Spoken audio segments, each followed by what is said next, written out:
Alaikum la team Netflix, j'espère que vous allez bien. Salam alaikum, c'est ActuYTB. On va regarder une story de Nabil. Voilà, et sa petite anecdote du ramadan. Pendant le ramadan, il fait des petites anecdotes et petites recettes. Et après, je vous dirai mon avis. N'hésitez pas à mettre un pouce bleu et à vous abonner. Salam alaikum la team Netflix, j'espère que vous allez bien, que votre journée se passe bien. Je suis désolé pour mon absence d'hier, vous comprendrez très bientôt pourquoi. En attendant, on reprend directement avec l'histoire du jour. Et l'histoire d'aujourd'hui, la famille, c'est une de mes histoires préférées. Elle concerne un des compagnons du prophète qui s'appelait Ali. Et c'était son compagnon, mais c'était également son neveu. C'était le fils du frère du prophète. Et alors que un jour, Ali est en route pour l'Italie, donc il se rend en Italie voir sa tante, car la tante de Ali vivait en Italie. Donc il se rend là-bas et il entend la voix du prophète Mohammed sallallahu alayhi wa sallam lui dire: Oh Ali, où es-tu? En fait, le prophète est en train de l'appeler. Sauf que Ali il est en Italie et le prophète il est à Médine. Et il entend sa voix d'une fluidité nette. Donc il comprend qu'en fait le prophète a des problèmes et qu'il est en train de l'appeler. Ajoutez à ça le fait que le cheval de Ali, il se met à devenir complètement fou, à taper de partout, taper contre les murs, taper contre... à se soulever, à sauter. Le cheval devenait hystérique. Donc étant donné qu'il était chez sa tante, il dit à sa tante, alors qu'il était allongé sur ses genoux: il y a un problème, mon prophète a besoin de moi, je dois retourner à Médine, il m'a appelé. Donc il dit à sa tante: va me préparer le cheval. Sa tante s'exécute, elle va en courant pour préparer le cheval et pour que Ali reparte sur Médine. Et en préparant le cheval, étant donné en fait qu'il gigote et qu'il tape de partout, il va lui taper dessus. Il va la taper avec ses pattes et la tante de Ali, en se faisant frapper par le cheval, elle a vu l'enfer et le paradis. Vous vous rendez compte? En mangeant un coup, elle a vu et l'enfer et le paradis. Sachant qu'à ce moment-là, elle n'est pas croyante, elle n'est pas musulmane. Donc dès qu'il lui arrive ça, donc elle voit de ses yeux l'enfer et le paradis, elle se reconvertit. Net, elle dit à Ali qu'elle va se convertir à l'islam. Donc elle se convertit et Ali lui dit: va préparer le cheval, maintenant t'inquiète pas, il t'arrivera rien.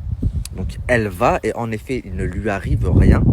Ali monte sur le cheval, il se met à galoper et on dit qu'il est de l'Italie à Médine, il est arrivé là-bas en 3 galops. En 3 galops, il est arrivé à Médine. En entendant, enfin, il entendait la voix du prophète et il galopait. Donc en 3 galops, c'est un temps impossible, il se retrouve à Médine. Et en effet, le prophète avait été encerclé par ses ennemis.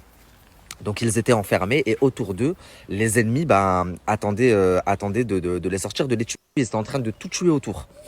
Ali, qui était un des plus grands compagnons, un des plus grands guerriers du prophète, à lui tout seul, à lui tout seul, il va faire pleuvoir des têtes. Il va faire pleuvoir des têtes, une, deux, trois, quatre. Il va tous les tuer. Un seul homme. Et donc, le prophète, en regardant par la fenêtre ce qui était en train de se passer, il ne sait pas encore que c'est Ali. Il l'a en effet appelé Ali. Oh Ali, viens. Enfin, il l'a appelé, il a tout fait pour le faire venir. Mais jamais il se serait dit que Ali aurait pu arriver en un temps impossible. En quelques heures, il était là et il les a débarrassés de tous les ennemis. Le prophète, il était tellement content qu'il a appelé sa fille. Il a appelé sa fille Fatima. Il avait plusieurs filles. Et sa fille Fatima, quand elle vient, elle voit ça, elle voit que ils vont être sains et saufs et qu'il y a un homme qui les a débarrassés de tous les ennemis qui les encerclaient. Elle dit, elle dit à son père: je me marierai avec la personne qui nous a sauvés. Même si c'est Ali. Elle précise, elle dit même si c'est Ali, pourquoi?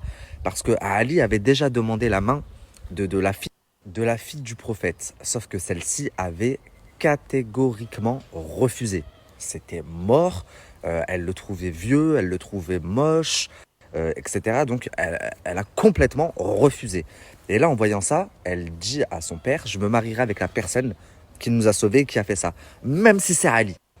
Et il s'avère que c'était Ali. C'était le neveu de son père. Et elle s'est mariée avec, et ils ont même eu un enfant, il me semble. Donc déjà, rien à voir, mais je veux juste rebondir pour toutes les personnes qui disent oui, dans leur religion, ils imposent aux femmes le mariage, il leur oblige à se marier avec telle personne, à telle personne ou à tel âge. Vous voyez que la propre fille du prophète, c'est sa fille quand même, elle avait refusé de se marier avec un des compagnons les plus proches du prophète. Elle avait dit non et c'était non. Jusqu'à ce que arrive cette scène et qu'elle change d'avis et qu'elle dise je vais me marier. Donc dans notre religion, bien entendu que c'est interdit d'imposer quoi que ce soit à sa femme, sa sœur enfin vous m'avez compris. La famille, je vous poste la recette du jour. Pour une fois, c'est moi qui l'ai fait. C'est une recette que j'ai vue sur TikTok et que j'ai reproduit. Franchement, ça a l'air super bon. J'ai hâte de goûter. La famille, je vous poste. Donc les amis, pour ma recette, vous allez avoir besoin de sauce à pizza, frites, steak et galettes faritas. Et d'un plat à gratin aussi. Donc on va commencer les étapes. Vous prenez une galette, vous découpez votre steak à l'intérieur. Mettre des frites, du fromage râpé et... Ouais, c'est un tacos. Donc ensuite, vous allez venir la refermer. Et là, je vais peut-être en choquer un ou deux, mais vous devez savoir que quand j'avais 15 ans, 16 ans, je travaillais dans un snack. J'avais un snack. Je tenais un snack à 14-15 ans, la famille, sur la vie de ma mère. Ça s'appelait le Délice du Sud. Vous pouvez taper sur internet, je suis sûr que vous allez trouver. Donc là, j'ai ma galette avec mes frites, mon steak, mon fromage. Là, dans mon plat à gratin, je suis venu déposer une couche de sauce pizza. Et je vais venir déposer mon faritas à l'intérieur. Ça donne ça pour l'instant. Recouvrir le tout de sauce pizza. Mettre au fromage. Et un gratin, ça fait un gratin. On dirait des lasagnes. C'est pas loin, mine de rien.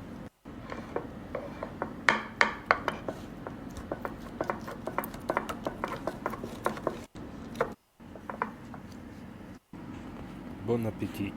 Donc voilà, c'était la story de Nabil Flix. Bon, j'ai pas mis le bon plan. Il fait un bon plan par jour, une anecdote sur l'islam et, et une recette. Voilà, la recette, voilà, on aurait dit un tacos au départ. Donc, et concernant l'anecdote, franchement, euh, il n'a pas eu qu'un fils, Ali, radiallah. Sidna Ali, il a eu deux enfants. Plus même, il a eu plusieurs enfants.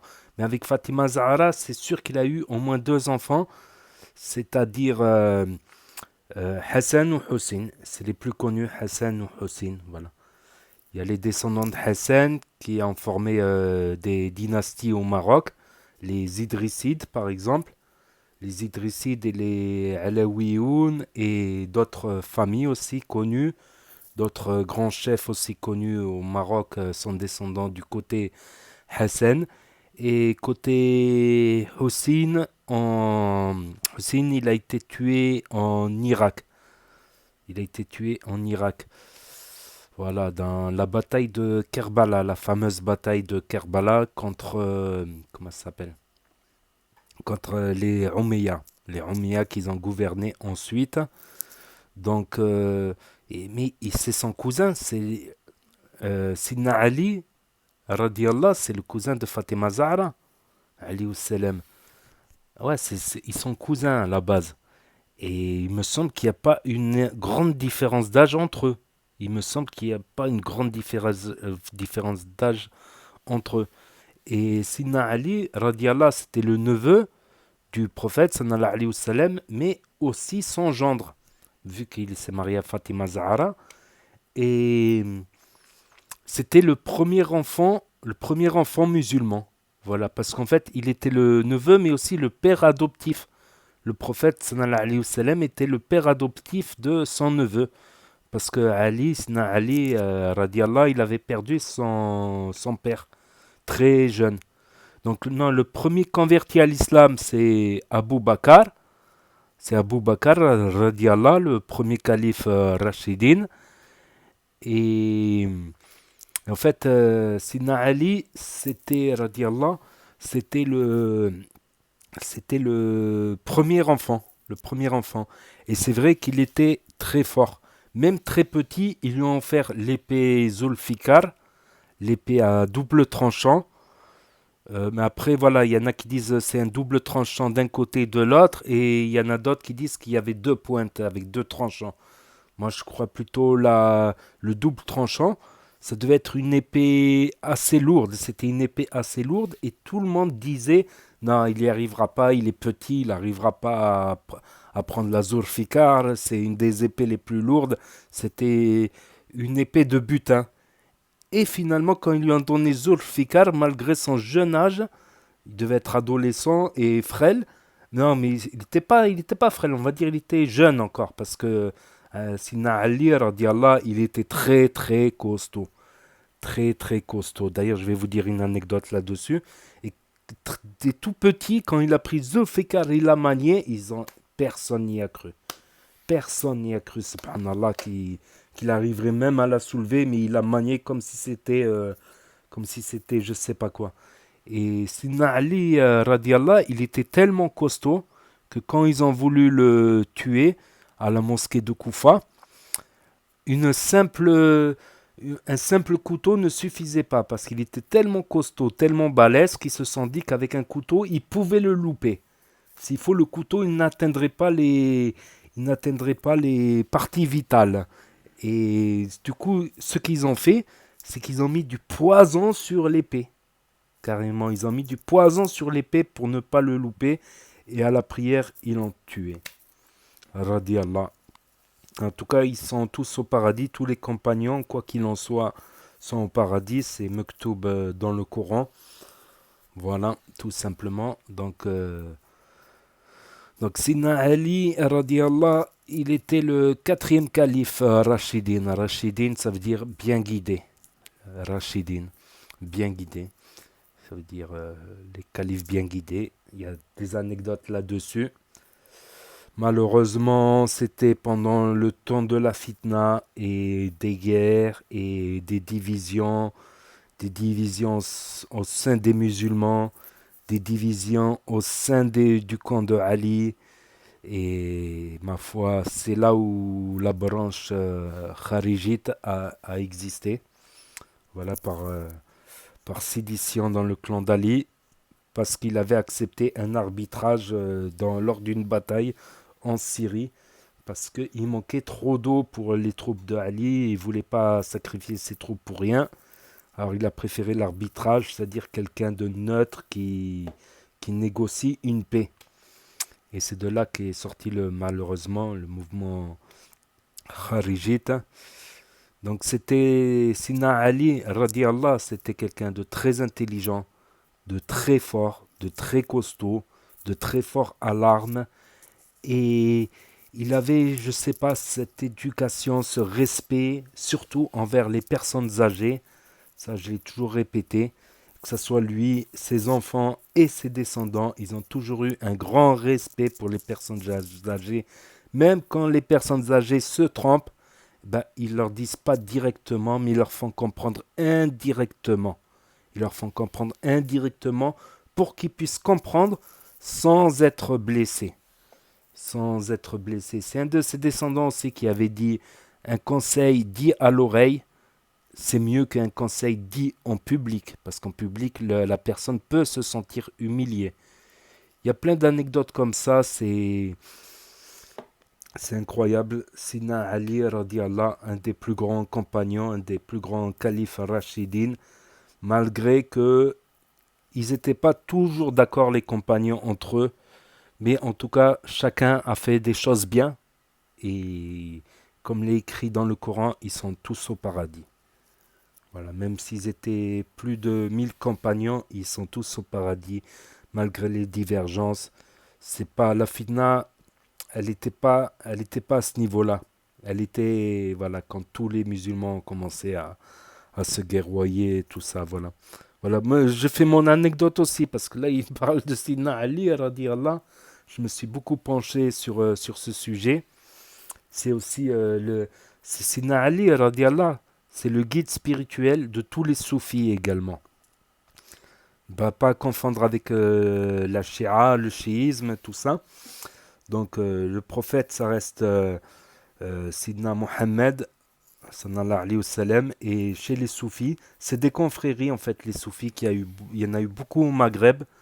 Voilà, ça a permis aussi à une époque où il y avait différentes vagues de colonisation de décentraliser le pouvoir avec des chefs tribaux, on va dire, des chefs tribaux régionaux, euh, voilà, ou locaux, voilà, des chefs locaux qui tenaient des madrasas, c'est-à-dire des écoles pour instruire les étudiants, pour loger les plus pauvres et nourrir les plus pauvres également. Voilà, à ne pas confondre avec certaines dérives, tout ça, etc. Voilà, certaines dérives donc c'est pour ça que au Maroc, Sina Ali, les radiallah, sont très respectés, les Alaouioun aussi, les Alaouis, voilà, et d'autres familles qui se disent descendants de Hassan ibn Ali, radiallah. Voilà, voilà, anecdote intéressante sur les compagnons. Je me suis beaucoup penché aussi sur les histoires des compagnons, tout ça, pour en savoir plus, voilà, pour en savoir plus sur l'histoire, sur comment ça s'est passé. C'est mon côté curieux aussi, mon côté de s'instruire également. Ça peut être intéressant pendant ce mois de Ramadan aussi de s'instruire d'une façon ludique en plus. Voilà, après, j'ai pas la prétention d'être un imam et Nabil non plus, mais il raconte les histoires quand même assez bien. Des fois, il faut la réécouter deux fois l'histoire. Des fois, il faut la réécouter deux fois l'anecdote. Des fois, on passe à côté de choses à la première écoute. À la deuxième, on comprend mieux. Des fois, c'est un peu, ça a l'air confus. Il faut la réécouter deux fois, j'ai remarqué. Voilà, voilà. Donc, n'hésitez pas à me dire ce que vous en pensez dans les commentaires, à mettre un pouce bleu, à vous abonner, à cliquer sur la cloche. Et je vous dis à très bientôt, les amis, les potos, pour de nouvelles vidéos. Merci d'avoir regardé. C'était Actu YTB 2, premier sur les actus des influx. Tchuss.